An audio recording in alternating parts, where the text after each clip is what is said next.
le bassin où les moines conservaient les poissons, parce qu'il faut savoir que dans la règle, ils n'avaient pas le droit de manger de viande. Pas manger de viande parce qu'ils n'avaient pas le droit d'avoir d'animaux. Les animaux peuvent attirer des sentiments, les seuls sentiments, c'est Dieu. D'où la nécessité de pouvoir se restaurer éventuellement avec du poisson. Maintenant, nous allons vers le cimetière dans lequel les moines venaient systématiquement, tous les jours, prier sur leurs défunts. On peut remarquer derrière moi 2 tombes visigothiques, d'où le respect des moines sur l'histoire, sur leur passé. Et sur ma gauche, les tombes des moines, sur lesquelles effectivement les moines venaient systématiquement prier tous les jours.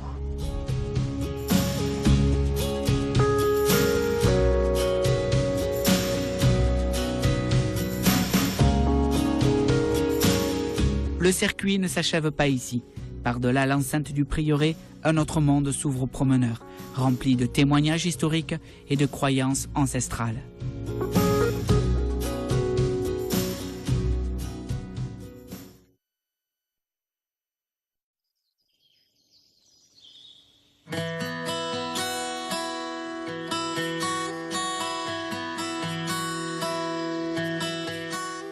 Le prieuré, situé au contrefort du Larzac, sur un site occupé depuis la préhistoire, domine un paysage grandiose.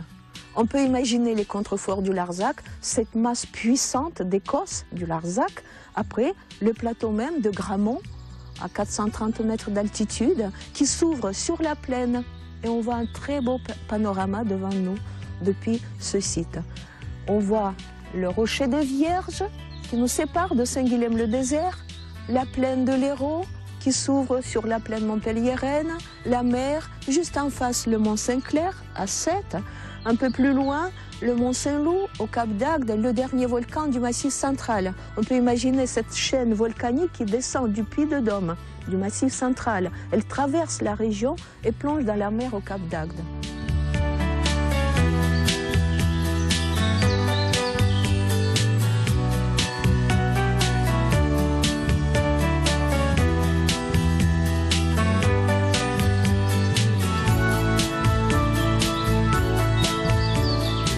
On est au Belvédère, bien sûr, d'où on observe ce magnifique panorama, d'ailleurs avec le lac du Salagou qui se trouve à 10 km, un vol d'oiseau d'ici.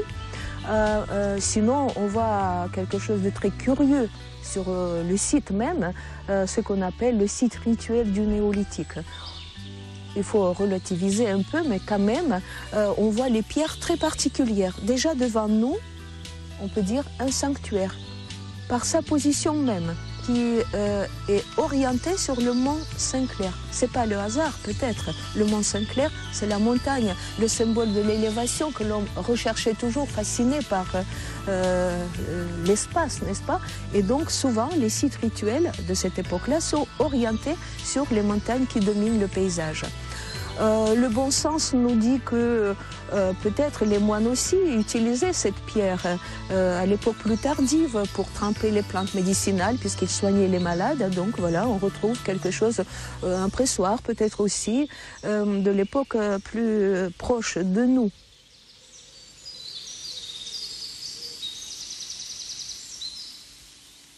Si on s'installe ici un instant, seul, dans le silence, alors on plonge dans cette sérénité, dans cette nature qui évoque encore la garrigue, n'est-ce pas? Et on a envie de méditer des heures et des heures, ce que faisaient les moines d'ailleurs. C'était des moines contemplatifs, des moines ermites.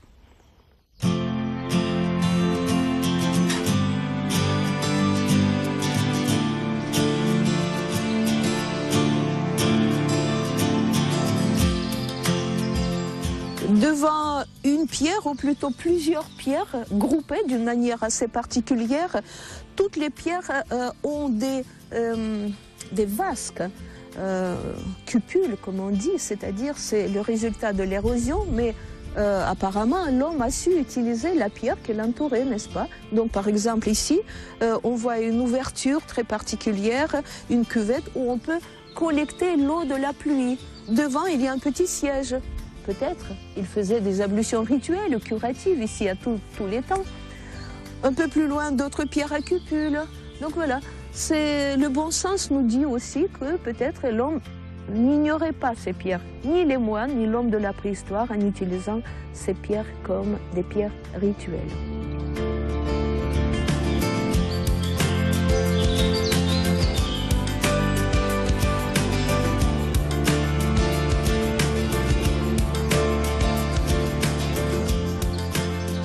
Nous empruntons maintenant le sentier qui nous amène au dolmen de Coste Rouge, notre célèbre dolmen, à travers ce massif des 6 de Montpellier qui seront bientôt en fleurs. Mais on voit déjà d'autres fleurs, la lavande de papillon, regardez, vraiment ce sont les premières fleurs qui apparaissent. Nous sommes ici dans un massif de la garrigue, donc on voit les chênes verts, les arbousiers, l'érable de Montpellier. Sinon, c'est les euphorbes, les plantes aromatiques, voilà un peu ce qu'on retrouve dans ce parc sauvage qui est assez grand. Il a 30 hectares clôturés pour les animaux, les cervidés qui gambadent dans le parc, qui sont admirés par nos visiteurs.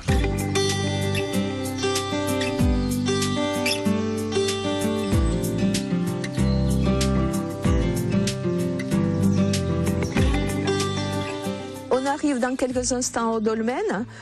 On a parcouru pratiquement le circuit que nous proposons à nos visiteurs qui font la visite avec les audioguides. Sinon, bien sûr, sur le site, il y a plusieurs formats de visites. Les visites guidées pour des groupes, pour des individuels, les visites thématiques, les visites spéciales enfants. Voilà, ça se fait à plusieurs types de visites selon la demande de nos visiteurs. Et voilà notre célèbre dolmen de Coste Rouge, côte rouge en occitan, puisque la pierre autour du dolmen est colorée de l'oxyde de fer, ce qui a donné le nom à ce dolmen. D'ici, on voit très bien, derrière le dolmen, les 2 montagnes qui font partie de la chaîne volcanique du Puy-de-Dôme, le volcan Brandou. On s'approche un peu pour découvrir le dolmen depuis sa porte, puisque c'est un dolmen qui est très particulier. Il a une porte, une ouverture, un trou de four, ce qui le rend vraiment unique, peut-être unique en France, on peut dire. C'est pas par hasard qu'il a été classé monument historique, justement à cause de cette architecture très particulière. Si on regarde bien, on voit qu'il est mal placé, un peu asymétrique, mais il est beau, il est harmonieux. Les moines de Gramont, en arrivant ici, normalement, d'après la règle de Saint-Martin, devraient détruire le dolmen, se débarrasser des monuments païens. Mais ils les ont plutôt intégrés dans leur vie spirituelle. Ils les ont christianisés. Si on avance un peu sur l'orthostat droit, on peut voir au milieu de l'orthostat une croix. On dit que c'est la croix faite par les moines pour christianiser le dolmen. C'est ici qu'ils faisaient les cures pour les gens malades de la peau. Ils les allongeaient sur la table, là où il y a les petites cupules avec l'eau pleine d'énergie, peut-être, l'eau de la pluie. Donc ils frottaient les malades avec cette eau, les malades guérissaient, et voilà ce qui a donné un autre nom à ce dolmen, le dolmen guérisseur. Peut-être c'est une légende, mais cette légende a sauvé le dolmen. On n'est pas venu chercher ici une dalle pour construire un habitat ou une digue. On n'approchait pas, c'était mystérieux, un peu dolmen guérisseur, on ne le touche pas. Et voilà, comme ça, il a survécu au travers des siècles.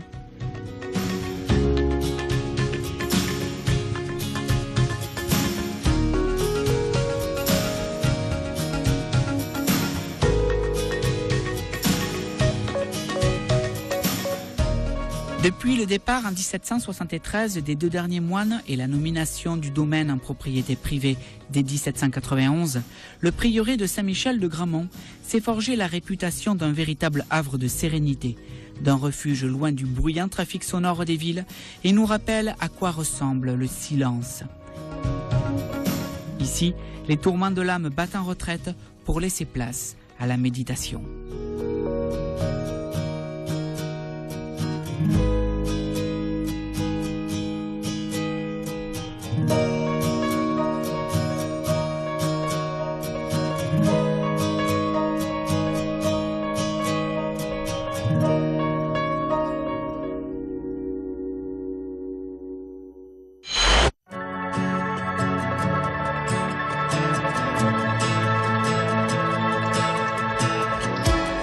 de Saint-Michel de Grandmont dans l'Hérault. Nous le quittons, mais je vous invite à aller le découvrir. Vous l'avez vu, les hôtes sont amoureux de ce lieu authentique où une atmosphère apaisante vous emplira le cœur et l'esprit.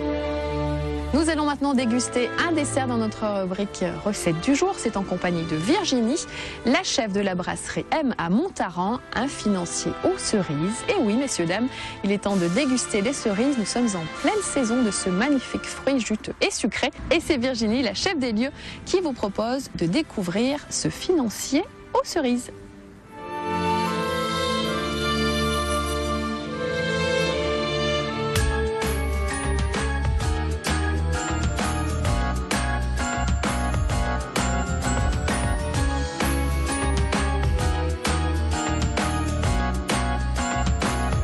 Nous sommes à Montaran pour une recette. Je suis en compagnie de Virginie. Bonjour. Bonjour. Alors vous allez nous préparer quelque chose à base de cerises parce qu'il est venu le temps des cerises. C'est un financier, c'est ça? Tout à fait. C'est un financier à la pistache et aux cerises. Très bien. Alors par quoi commence-t-on? Alors on va déjà couper notre beurre. On va faire fondre en noisettes. Il nous faut à peu près 225 g de beurre. On prend notre petite balance. Alors nous sommes à la brasserie M, hein. C'est un tout à fait. établissement qui appartient à David. À Monsieur Peruccetti David. Voilà, qui a d'autres établissements pas loin d'ici à Uzès. Voilà, le millésime et maintenant le restaurant Miu, le restaurant de poisson. Donc je vais mettre mon beurre à fondre jusqu'à ce qu'il ait une couleur noisette. C'est très important pour l'arôme du financier. En attendant que le beurre fonde, on va séparer nos jaunes. Je vous fais travailler, je vous fais pas travailler. Oh bah s'il y a besoin, oui. Hein. Je veux bien que vous m'aidiez à dénoyauter les cerises. Alors allons-y. Alors on a un petit dénoyauteur, ça c'est magique, ça vous permet d'aller beaucoup plus vite. Il suffit juste d'enlever la queue de la cerise, vous posez votre cerise là et vous appuyez délicatement, le noyau sort. Par où le noyau là? Alors le noyau il part, ça y est. quand voilà, juste en dessous.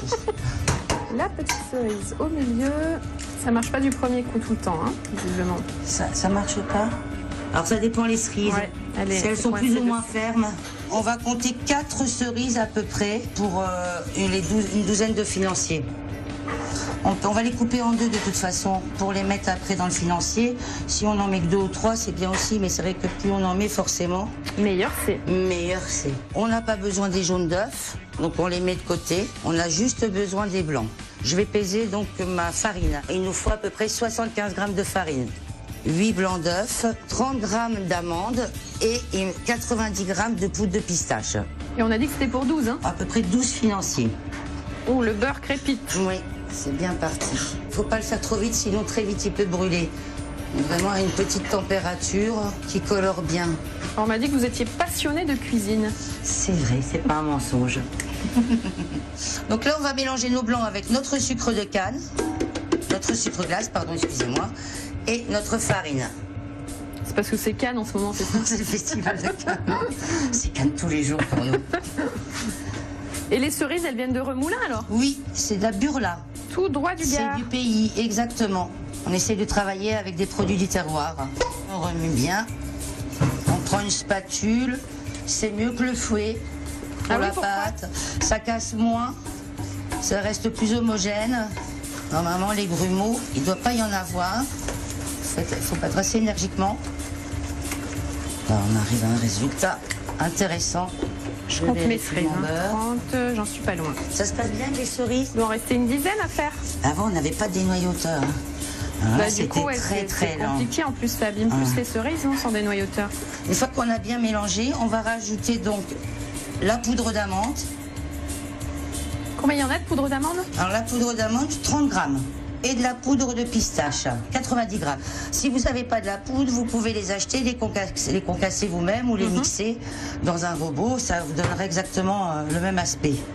Et si on voulait mettre des noix, par exemple, c'est possible? Ah oui, tout à fait. Ce qui est intéressant avec le financier, c'est que c'est vraiment un gâteau qu'on peut faire avec d'autres fruits, des petits morceaux de dattes ou de figues. C'est vraiment une pâte à gâteau légère qu'on peut manier avec beaucoup d'ingrédients différents. C'est ça qui est magique dans la cuisine, c'est qu'on peut adapter vraiment toutes les recettes selon nos envies et ce qu'on préfère. Mon appareil est monté et délicatement, là, je vais verser mon beurre qui commence tout doucement à prendre coloration. Voilà, là, il monte en bulle, encore quelques minutes et il va prendre une petite couleur légèrement noisette. Et voilà, donc on incorpore notre beurre délicatement à l'appareil. Après, intégrer le beurre, qu'il n'y en ait plus du tout, que la pâte soit bien homogène. Ça sent bon. Oui, c'est vrai qu'on a déjà les bonnes odeurs. Miam miam. Donc là, il faut que je beurre mes moules. Oui. Bon, bah les frites, je crois que j'ai le compte. Hein. Là, voilà, c'est On pas mal. vérifiera, mais je pense que ça doit aller. C'est parfait, je vous remercie beaucoup. Avec plaisir.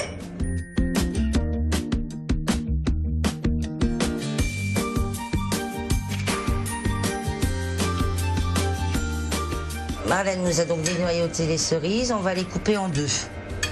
Elles sont bien dénoyautées. Hein, Magnifique, c'est magnifique. C'est du bon travail d'équipe. Hein. Ça va être encore meilleur. Donc en deux, on les coupe. Voilà, en deux. C'est plus facile pour les manger. C'est meilleur pour le goût en plus. Et c'est meilleur pour le goût parce qu'elle aura encore plus. Elle va dégager encore plus de saveur. Donc voilà. Donc on a beurré préalablement les petits moules, c'est ce que tout à fait. Dire, hein. On a beurré tous les moules. Et là, on verse la pâte jusqu'à peu près le petit niveau. Alors si vous avez d'autres moulins, vous les utilisez pareil en silicone, mais là c'est parfait. Jusqu'à ce niveau-là. On peut le faire aussi en grande version. On peut le faire en grande version et par exemple, David, lui, le fait en mini pour présenter avec les cafés. Café gourmand. Ouais, c'est très sympathique. Puis vous avez vu, c'est vite fait. Et après, ça gonfle un petit peu, c'est ça? Oui, un tout petit peu. Donc là, on va mettre notre petite cerise dedans. On prend nos petites cerises, on en met 4. Et on les laisse tomber comme ça, délicatement. Elles vont se placer toutes seules. Moi, je préfère toujours mettre le côté peau en bas. Comme ça, le jus remonte. C'est l'astuce du chef. Voilà, c'est comme quand on fait des tartes. C'est toujours mieux de mettre le fruit ouvert vers le haut. D'accord. On le saura. On va le noter.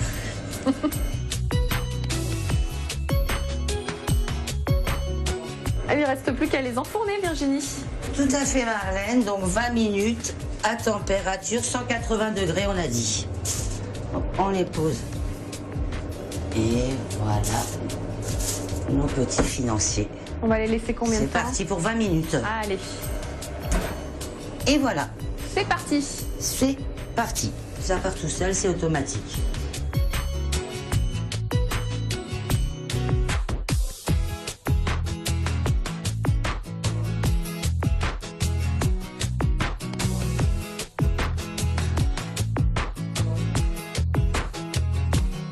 Il est l'or, monseigneur.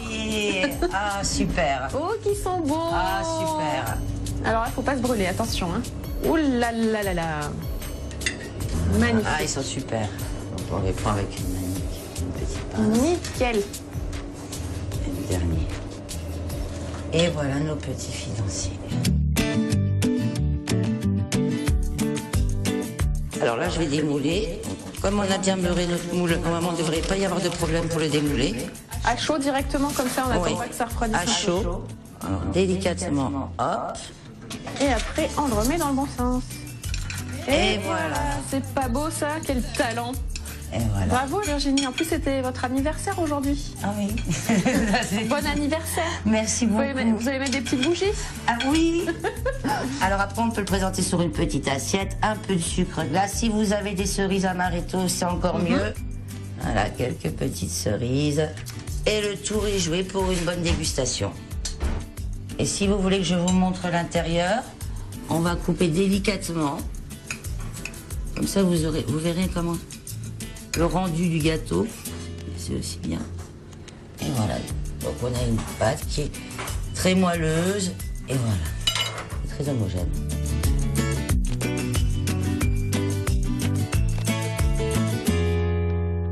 Donc on va faire la petite dégustation au chef.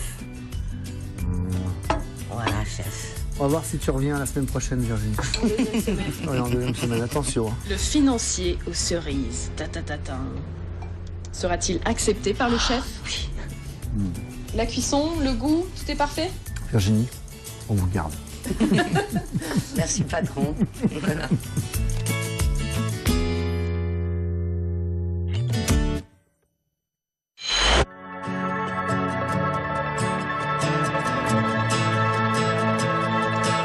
Nous terminons ce territoire avec de jolies couleurs printanières et ce joli coquelicot en premier plan. Je remercie Frédéric Siller qui a d'ailleurs signé des images magnifiques comme chaque semaine. Je vous retrouve dès vendredi prochain pour une nouvelle thématique, pour un nouveau territoire dans notre belle région du Sud. Vous pouvez revoir notre émission sur nos sites www.tvsud.fr ou lcm.fr et nous laisser vos commentaires sur la page Territoire Facebook. Bonne semaine à tous, très bon week-end et à très bientôt.